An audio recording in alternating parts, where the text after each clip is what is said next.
依家有請中大醫院註冊物理治療師呂美嫻女士 Veronica 咧，同大家分享點樣去透過運動同物理治療咧，去改善脊柱側彎。有請。大家好，今日咧我主要集中下講下物理治療方面咧，我哋點樣去處理脊柱側彎嘅問題嘅。咁而家嚟講咧，通常嚟講，我哋講脊柱側彎嘅運動咧，已經唔係講緊普通嘅運動啦。通常係講緊係一組叫做 PSSE， 針對脊柱側彎嘅物理治療運動。咁喺歐洲嚟講係比較盛行嘅。咁唔同國家啦，有唔同嘅療法啦。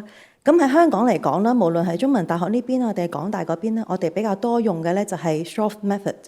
咁咧就係德國嗰邊傳落嚟嘅。陣間我都會講一講呢套療法大概係點樣嘅。咁無論係邊一種療法都好，針對脊柱側彎嘅物理治療咧，其實我哋有幾種 elements， 有啲元素一定要有嘅。我哋希望咧就呢啲運動入邊一定要包含一個叫做三維空間嘅自動矯正。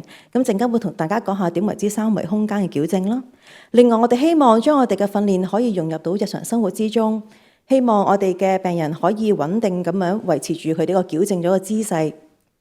同埋咧，要帶出個信息就係好多時候咧，我哋教識咗病人做運動之後，屋企人啦，同埋我哋嘅病人都要互相配合嘅，自己屋企勤力去做運動嘅。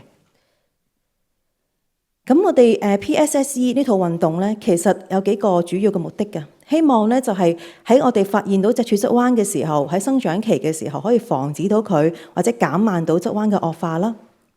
另外，當嗰個情況已經去到中度，要帶到支架嘅時候咧，我哋希望用呢套運動可以加強到支架嘅效果。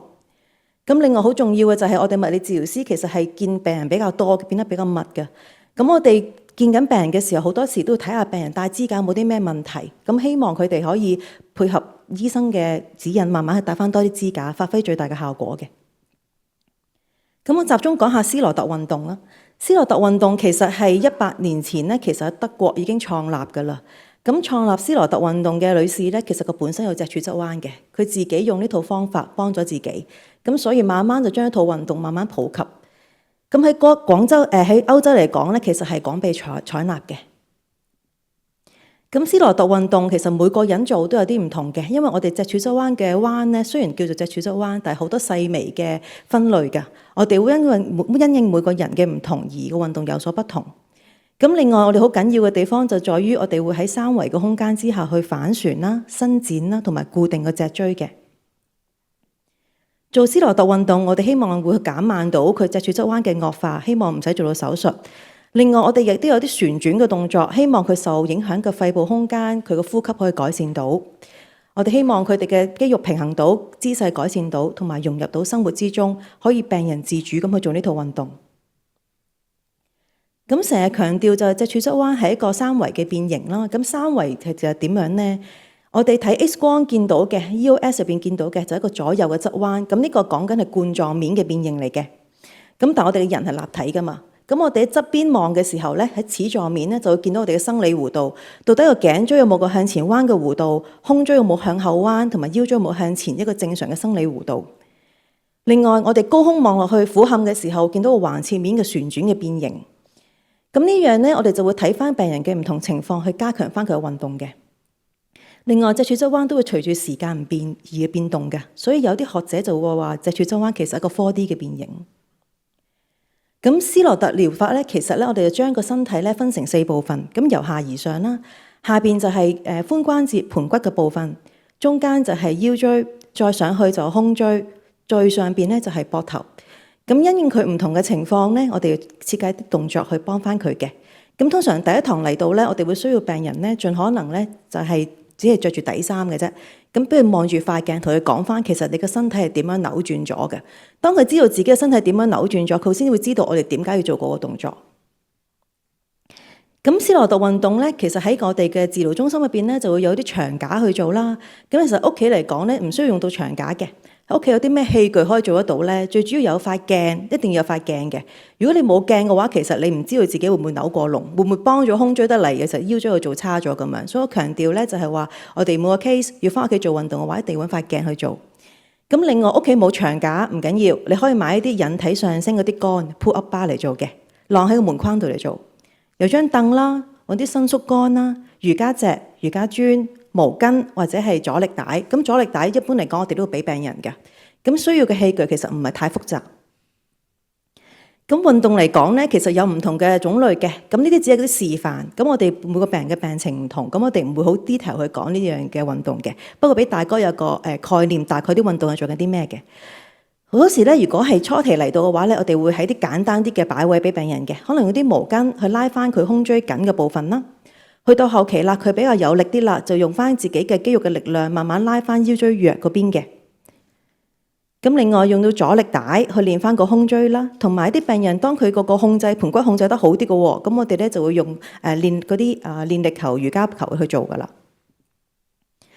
有啲病人去旅行嘅時候帶唔到咁多器具噶嘛，咁好多時候咧去到後期啦，學咗3-4堂咧，我哋就會教一啲比較少器具嘅動作，可能跪喺地下或者係企喺度已經做得到啦。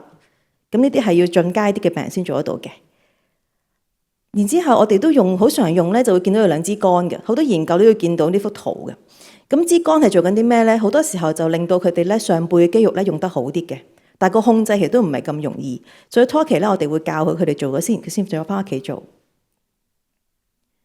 去到後期啦，比較難啲嘅動作咧，就可能會係佢喐住支杆，跟住有個動作可以做緊踎低嘅動作啦，又或者佢控制住支杆喺腰椎度有個旋轉，跟住再去控制翻嗰個球個方向啦，甚至乎係趴喺個瑜伽球上邊做嘅。日常生活嘅姿勢好緊要㗎，咁好多時候咧，病人學咗4-5堂之後，我就會教一啲咧企喺度行路嘅姿勢嘅矯正。咁因為我哋呢個係公眾講座啦，所以我哋就唔係除衫去影俾大家睇啦。咁正常嚟講，我哋會除咗衫，着翻背心咁樣睇，俾自己睇得到點樣去扭正咁樣嘅。咁臨床上嚟講咧，比較多嘅案例就輕微至中度嘅病人啦，用呢套療法咧就比較有效嘅。咁有啲個案學咗幾堂，佢自己屋企做都可以有好好嘅效果。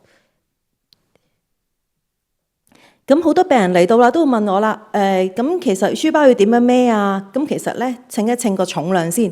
好多時候咧，我哋發現咧，大部分學童咧，佢個書包都過重嘅，所以盡量睇下有冇辦法可以將個重量咧，可以控制到體重嘅10至15%。其實係好難嘅，發現而家。咁大家盡量朝住呢個目標去努力啦。第二樣嘢就係咧，盡量唔好孭單邊袋啦嚇，因為盡量個背囊咧，兩邊膊頭咧平均受力咧，其實就會好好多嘅。唔好唔用我哋本身書包有嗰個肩帶同埋腰帶啊，尤其是腰帶。如果有腰帶嘅話，你將佢擺喺嗰個盤骨度咧，其實你卸咗好多力嘅，個膊頭唔使咁辛苦，你個頸唔使成日向前中。咁另外執書包一定要噶啦，盡可能咧將啲重嘅物件咧靠近個背脊度多啲。咁因為力學嘅原理啊，槓桿原理，你重嘅物件靠翻背脊多啲咧，咁你孭起上嚟先至會好啲。咁坐嘅時候咧，你哋好多時候就咗張台就唔到個腳㗎。我哋希望咧就係話嗰個手踭同埋嗰個膝頭哥有90度去坐啦。咁如果隻腳有少少掉地嘅話咧，咁你咧就用嗰個腳踏嗰啲做翻一個好嘅姿勢嘅。咁成日小朋友坐嘅時候咧坐得唔好啦，咁本身已經又彎咗嘅話咧，咁個問題更加加劇啦。好多家長問我哋到底做唔做得咩運動，做唔做得啲咩運動？其實好多時候你哋係唔夠運動。我哋見得到，其實香港最近都有研究就發現，我哋做小朋友嘅話咧，我哋建議其實每一日咧60分鐘嘅運動啊，但係個數字好得人驚㗎，少過8% 嘅學童其實有呢個運動量。我哋好難講話邊套運動好定唔好，但係問得返你哋自己，其實你做得夠唔夠運動咧？你骨骼係咪夠健康咧？另外另一樣嘢就係話我哋見到咧，我哋小朋友咧個手握力。hand grip strength 喺全個亞洲地區嚟講係最低嘅，咁呢個手握力其中一個體能嘅測試嚟嘅。咁我哋香港小朋友嗰個身體嗰個健康咧，真係需要重視，大家要做多啲運動。咁世衛嚟講，一般建議咧就係咧運動嚟講，青少年人要每日做60分鐘，中等強度嘅。咁中等強度運動點樣為之好咧？其實最簡單用自己嘅心跳嚟做衡量就已經可以㗎啦。運動有好多好處，除咗我哋講嘅心肺功能、心血管健康，其實都可以促進你嘅學術表現啦，減低抑鬱嘅症狀，令大家心理健康會更加好。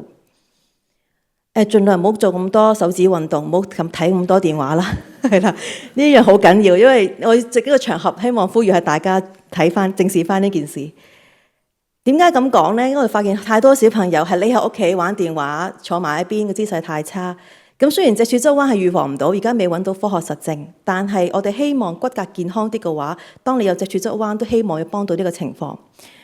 中文大學嘅骨科團隊啦，鄭教授團隊、林醫生團隊做咗好多研究喺呢方面，就發現原來骨骼健康同我哋維他命 D 嘅水平息息相關嘅。我哋好多嘅小朋友咧，其實係缺乏咗維他命 D 嘅。咁骨骼唔健康啦，骨質密度低啦，原來咧發現咧佢哋又同較嚴重嘅脊柱側彎角度有相關嘅喎。然之後呢個低骨質密度嘅情況一路咁樣持續到去青春期之後。所以大家其實有機會話曬多啲太陽，唔使多㗎，好似鄭教授之前講過，每日15分鐘伸出你對手，你怕曬黑嘅，你搽防曬喺塊面度，但係真係曬多啲太陽。我哋希望骨骼健康啲，當你有個情況嘅時候，都希望容易啲處理。非洲有句諺語嘅，我好深刻嘅 ，It takes a village to raise a child。咁養大個小朋友唔容易，尤其是當有脊柱側彎嘅時候，我哋臨床上見到要好多專家一齊去幫助，無論係屋企人，亦都要需要學校嘅幫助，小朋友自己去幫助，同埋我哋唔同嘅專家團隊去幫。我哋希望就係話大家喺呢個講座入邊得到啲正確嘅資訊。咁其實你有呢個問題係唔容易嘅，但我哋大家都會幫你嘅。好多謝大家。